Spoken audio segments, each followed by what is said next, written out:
Baik, Assalamualaikum warahmatullahi wabarakatuh. Selamat datang kembali sahabat sekalian dalam eh, pembelajaran online atau daring terkait dengan direct and indirect teaching ya. Jadi seperti biasa kami akan mencoba menyampaikan terkait dengan beberapa strategi pembelajaran. Nah, kali ini kita akan mencoba membahas tentang direct and indirect teaching atau biasanya lebih dikenal dengan pengajaran langsung maupun tak langsung. Nah, ini saya akan sampaikan sendiri.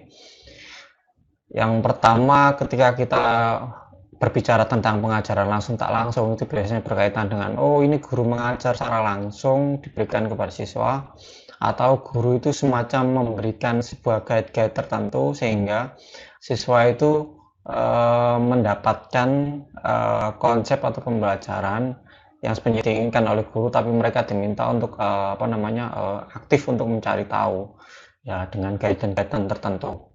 Nah, mari kita lihat ya, direct teaching adalah pengajaran yang langsung, kemudian yang indirect teaching nanti akan kelihatan bagaimana. Kita coba cek yang pertama.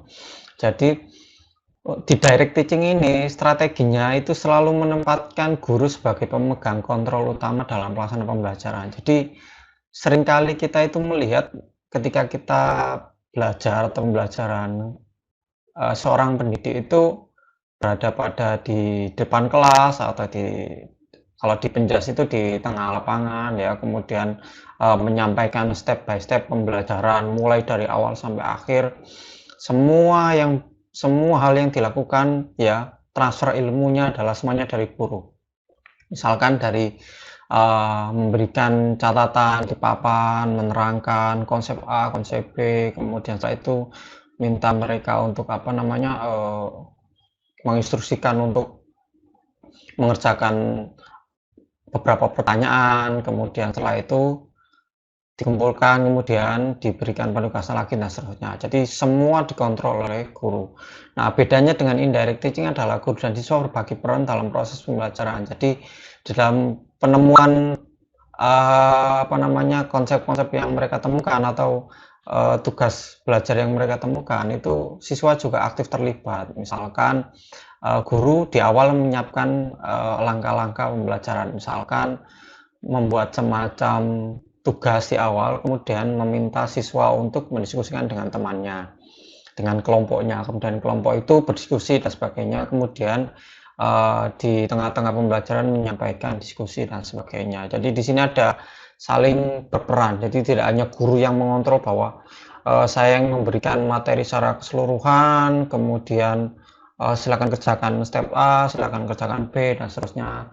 Nah, di indirect teaching ini beda, jadi guru dan siswa berperan. Jadi guru mungkin memberikan guidance, kemudian setelah itu nanti siswa juga berperan. Siswa nanti menemukan cara pembelajaran sendiri, menemukan konsep-konsep yang belum tahu dengan guidance atau dengan pedoman yang sudah diberikan oleh guru. Nah, ini sedikit mulai kelihatan ya antara direct indirect teaching. Kita coba hal yang membedakan lagi.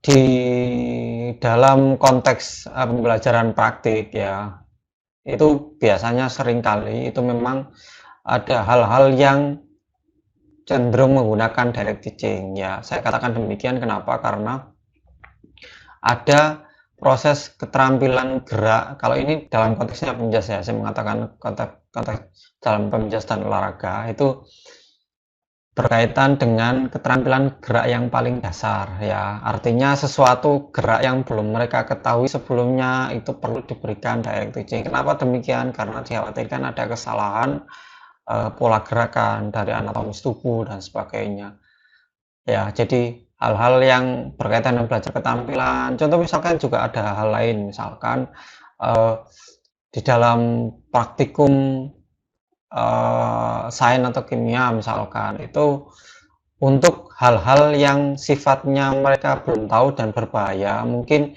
guru akan mengguidance terlebih dahulu, jadi mengarahkan stepnya ini kalian harus lakukan ini dan sebagainya ya. Baru kemudian kalau misalkan sesuatu yang sudah mereka kenal, mereka pelajari ya, ada tutorial dan sebagainya, mereka pakai diskusi dan bisnya, itu silakan, itu berarti arahnya ke indirect. Tapi kalau indirect misalkan ada sesuatu yang benar-benar belum mereka tahu ya, atau apalagi keterampilan yang perlu mereka ketahui yang yang dasar lah sebelum mengarah ke keterampilan lain yang perlu dilakukan oleh siswa. Kalau indirect teaching ini lebih kepada mereka belajar dari sisi sosialnya, dari sisi apa namanya menikmati pembelajaran ya, ada semacam mereka perlu terlibat secara langsung dalam pembelajaran itu. Misalkan dalam konteks kalau di sekolah dasar misalkan eh, ketika konteksnya belajar tentang bercerita ya, kalau direct teaching kan nanti akan menjadi sangat membosankan. Nah, bisa jadi kita perlu menyiapkan apa namanya pembelajaran yang siswa aktif, kemudian siswa juga ikut terlibat menceritakan pengalaman selama liburan kemarin, apa saja yang dilakukan. Nah, itu perlu kita melibatkan indirect teaching. Ya, jadi mereka aktif terlibat, kita memberikan, ayo, misalkan pertanyaan, ayo gimana caranya, bukan gimana caranya ya, atau apa yang kalian lakukan selama liburan kemarin, ya. Kemudian siswa akan menceritakan satu persatu. Oh, saya kemarin pergi ke rumah nenek ya. Saya diajak pergi ke kebun, mengambil apa namanya pepaya, memetik kemudian memakannya di sawah dan sebagainya di kebun itu bersama kakek dan nenek. Nah, itu hal-hal yang diceritakan itu kemudian ada yang menanggapi lagi dari siswa. Oh, kalau saya tidak demikian. Nah, itu berarti kita mencoba mereka untuk melakukan kontrol juga terhadap pembelajaran ya, tentu sesuai dengan apa namanya rule-rule yang kita tentukan di awal. Lalu memang kecenderungannya kalau yang di direct teaching ini adalah teacher centered, tadi yang saya katakan adalah dominan kayak semacam semua hal itu kita persiapkan ya, kita atur, kita tata ya, siswa itu semacam menerima saja ya. Kalau yang di indirect teaching ini memang kecenderungannya adalah siswa itu akan terlibat. Meskipun porsinya mungkin bisa jadi berbeda-beda, ada yang terlibat eh, hanya 30% atau mungkin 50% atau bisa jadi mereka keterlibatannya 70%. Ya, sesuai dengan model pembelajaran yang dipakai. Jadi memang mereka juga terlibat aktif, tidak hanya gurunya saja yang menulis di papan, ya kemudian siswa mengamati, kemudian mencatat, misalnya diminta untuk mengerjakan soal, kita mengerjakan dan seterusnya, seperti itu saya sampai terakhir. Nah, kalau di student center ini kan eh, guru menyiapkan sebuah model ya model, kemudian contoh misalkan kooperatif, mereka berdiskusi dengan temannya sehingga menemukan pengalaman-pengalaman baru dalam belajar. Mereka menyampaikan apa yang mereka rasakan, apa yang mereka dapatkan selama pembelajaran itu, apa yang mereka dapatkan, tugas gerak ataupun tugas kognitif yang sudah dipersiapkan oleh guru. Ya, sedikit perbedaannya. Lalu kalau kita menggunakan direct teaching, ya itu apa yang harus kita lakukan sebagai seorang guru atau calon pendidik ya. Yang pertama adalah memilah berbagai macam keterampilan yang kompleks menjadi perbagian sehingga mudah untuk diatur. Ini kalau misalkan dalam konteks PJOK itu ada keterampilan yang memang sangat sulit dilakukan ya. Jadi kita pecah menjadi perbagian agar mudah diatur. Contoh misalkan dalam pembelajaran renang ya.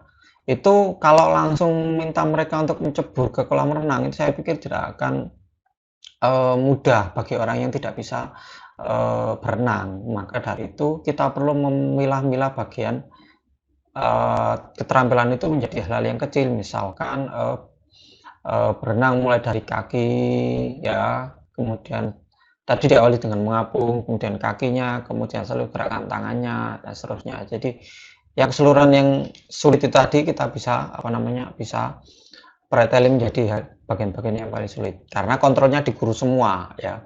Jadi kita harus menyiapkan step by stepnya secara detail. Lalu kita juga menjelaskan dan mendemonstrasikan secara tepat konsep atau keterampilan yang akan dilakukan oleh siswa. Karena kontrolnya dilakukan oleh guru, jadi semua harus disampaikan secara langsung oleh guru. Kita mendemonstrasikan, ya begini loh cara renang gerakan gaya bebas, ya atau crawl ya itu seperti itu, ya.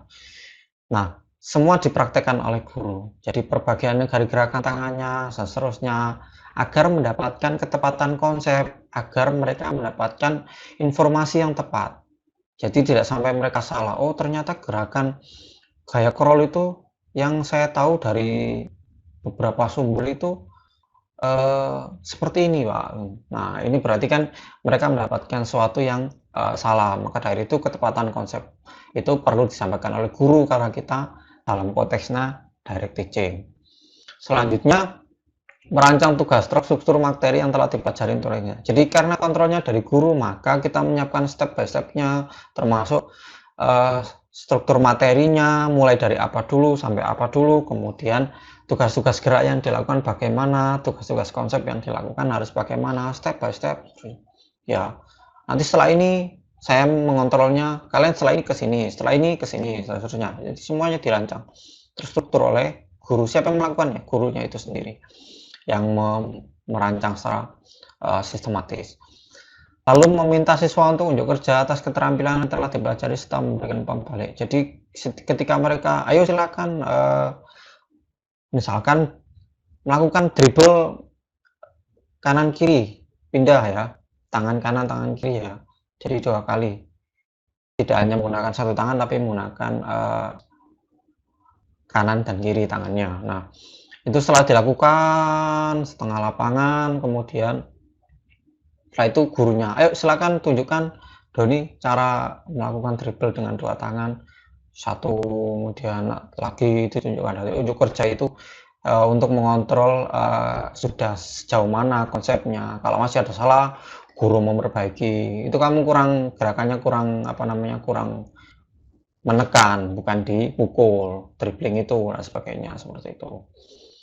Lalu juga melakukan evaluasi pada hasil belajar siswa dan performa mengajarnya. Jadi memang juga harus dilakukan sebagai seorang guru di dalam direct teaching itu melihat sejauh mana siswa itu mendapatkan apa namanya hasil belajarnya, untuk melakukan evaluasi. Sekaligus juga melihat bagaimana cara pola ngajarnya. Jadi tidak kemudian seolah-olah bahwa guru itu sebagai dewa, tetapi guru juga harus melihat cara mengajarnya. Lalu bagaimana Pak kalau kita menggunakan indirect teaching atau pengajaran tidak langsung yang tadi saya katakan keterlibatan masing-masing baik guru maupun siswa itu ada, yaitu materinya disampaikan secara holistik menyeluruh ya, fokusnya kepada fungsi atau kebermanfaatan akan keterampilan yang akan dikuasai. Ya, jadi di sini disampaikan secara umum keseluruhan ya, kemudian tidak tadi bagian perbagian. Jadi misalkan ini permainan gebak sodor ya, itu sudah banyak yang diketahui, kemudian tinggal minta mereka untuk mencoba melakukan dulu, mencoba, kemudian setelah itu sama satu tim mereka berdiskusi kira-kira apa yang menjadi kelemahan dan kekurangan dari tim-tim itu. Jadi mereka melakukan diskusi itu. Jadi memang secara keseluruhan harus dipelajari secara bersama-sama, tidak bagian per bagian lagi, bukan suatu yang kompleks, tapi mereka sudah mendapatkan beberapa pemahaman ya. Jadi lebih kepada perbaikan keterampilan secara keseluruhan lah, atau lebih kepada mereka bagaimana sih merasakan tugas gerak itu ya. Ya itu mereka menyadari dari dirinya sendiri. Lalu guru merancang pengalaman belajar siswa dengan memberikan peran dalam proses pembelajaran sehingga siswa ikut berpikir, merasakan sekaligus mendapatkan keterampilan. Jadi guru dalam indirect teaching itu menyiapkan semacam hanya guidance saja. Ini yang harus dilakukan adalah kalian nanti berkelompok, setelah itu nanti dalam kelompok itu kalian coba cari tahu bagaimana cara semacam keterampilan mana yang paling dominan ya, yang perlu dilatihkan oleh teman Anda atau oleh tim Anda untuk memenangkan permainan menjala ikan. Ya, misalkan permainan menjala ikan itu menggunakan berpasangan, gerak kerjasama. Nah, itu coba mereka berikan peran yang paling maksimal, bagaimana strategi yang harus diatur ya, bagaimana kiat-kiat mereka untuk menangkap banyak ikan, teman-temannya yang dikejar dan seterusnya. Itu berikan kebebasan pada mereka. Mereka pasti akan nanti menemukan strategi. Oh, yang harus kita lakukan adalah ada satu yang memimpin, kita harus kemana arahnya sehingga tangan kita tidak putus dan sebagainya. Itu berikan peran yang sangat baik, termasuk afektif dan psikomotornya itu juga harus dipertimbangkan. Lalu selanjutnya adalah memperhatikan karakteristik dasar siswa akan kemampuan, ketertarikan, dan kebutuhan. Jadi karena memang mereka terlibat aktif, maka kita juga harus memperlihatkan atau menyiapkan masing-masing plan ya, kira-kira siswa ini nanti akan kesulitan karena mereka yang berperan aktif, maka kita harus menyiapkan plan bagi si A, si B agar mereka menemukan cara-cara belajar yang sesuai dengan kebutuhannya. Mari kita cek sekarang kapan kita menggunakan direct atau indirect. Jadi yang saya sampaikan adalah bukan bagus tidak bagus, tapi ada kalanya kita menggunakan direct atau indirect. Kalau direct teaching kapan? Yaitu kompetensi yang akan dicapai adalah keterampilan dasar gerak yang baru yang dipelajari tadi saya sebutkan. Ini baru pertama kali Pak saya gunakan atau saya ketahui, maka direct teaching perlu agar mereka tidak salah konsep. Kalau di indirect teaching, kompetensi pengetahuan dan sikap, keterampilannya sudah mereka dapatkan, mereka juga mempelajari hal yang baru, tetapi pengetahuan dan sikap agar mereka berpikir kritis sendiri, mencari tahu sendiri, kemudian sikapnya mereka melihat apa yang harus saya lakukan dalam proses pembelajaran itu, kerjasamanya bagaimana, kalau kalah bagaimana mereka merasakan, karena mereka merasakan sendiri, tidak dikontrol secara langsung oleh oleh gurunya. Lalu materi yang disusun harus terstruktur karena memang gurunya harus mengajar. Jadi dalam artian mengajar itu mereka mengontrol secara penuh. Jadi gurunya setelah ini saya harus melakukan apa, setelah ini harus melakukan apa. Ya materi yang saya sampaikan ini, setelah ini materi ini terus kemudian penugasan seterusnya. Kalau yang di indirect ini materinya lebih kompleks, jadi materinya nanti akan berkembang sesuai dengan sesuai dengan pola dalam kelas itu. Jadi bisa jadi arahnya kemana-mana, tapi tetap bisa dikontrol ya, dan itu tidak menjadi masalah. Lalu praktek geraknya dalam durasi waktu tertentu. Jadi kita menyiapkan hanya beberapa durasi saja untuk praktek geraknya. Kalau kepada indirect teaching itu fokusnya kepada relevansi kebenaran materi yang dipelajari. Kalau tadi kalian dalam waktu 5 menit harus melaksanakan tugas ini, ya silakan dribbling sampai setengah lapangan seterusnya. Itu direct teaching. Tapi kalau yang di indirect teaching itu fokusnya bagaimana mereka menemukan cara mereka sendiri, cara mereka belajar seterusnya. Jadi kesimpulan yang bisa kita dapatkan adalah direct and indirect teaching adalah sebuah konsep yang holistik yang menggambarkan dua kutub kontinum yang digunakan untuk mengorganisasikan konten pembelajaran. Jadi keduanya itu bisa dipakai, tidak ada yang salah. Ada kalanya kita menggunakan direct itu saat tadi ya, keterampilan yang baru yang belum diketahui dan ini perlu agar tidak salah konsep. Yang indirect mereka dapat menemukan keterampilan gerak yang menurut mereka bagus agar mereka terampil dan sebagainya. Mereka menemukan caranya sendiri, pengetahuannya mereka menemukan bagaimana caranya, strateginya, lalu bagaimana sikapnya agar mereka kerjasamanya ya, sportivitasnya, kejujurannya mereka temukan ya berdasarkan guidance yang kita buat sebelumnya. Lalu kita juga menggunakan direct indirect bergantung dengan tujuan tadi yang saya sampaikan. Ada tujuan yang harus dicapai dalam pembelajaran itu, kita menyiapkan dari awal. Oh, kalau tujuannya seperti ini saya menggunakan direct, tujuannya seperti ini menggunakan indirect dan seterusnya. Jadi masing-masing punya peran masing-masing. Jadi saya ulangi, tidak ada yang salah antara direct indirect. Keduanya digunakan saling berkesinambungan kalau melihat dari perannya masing-masing. Kadang-kadang kita menggunakan direct, kadang-kadang kita menggunakan indirect ya. Jadi seperti itu, mudah-mudahan bermanfaat ya. Jadi bisa dipelajari dari sumber-sumber yang lain. Mudah-mudahan di kesempatan lain kita bisa bertemu. Terima kasih atas atensinya. Jangan lupa tombol lonceng bunyikan, kemudian subscribe juga channel ini agar kita semua bisa mendapatkan informasi atau pembelajaran yang lain. Terima kasih. Saya akhiri. Assalamualaikum warahmatullahi wabarakatuh.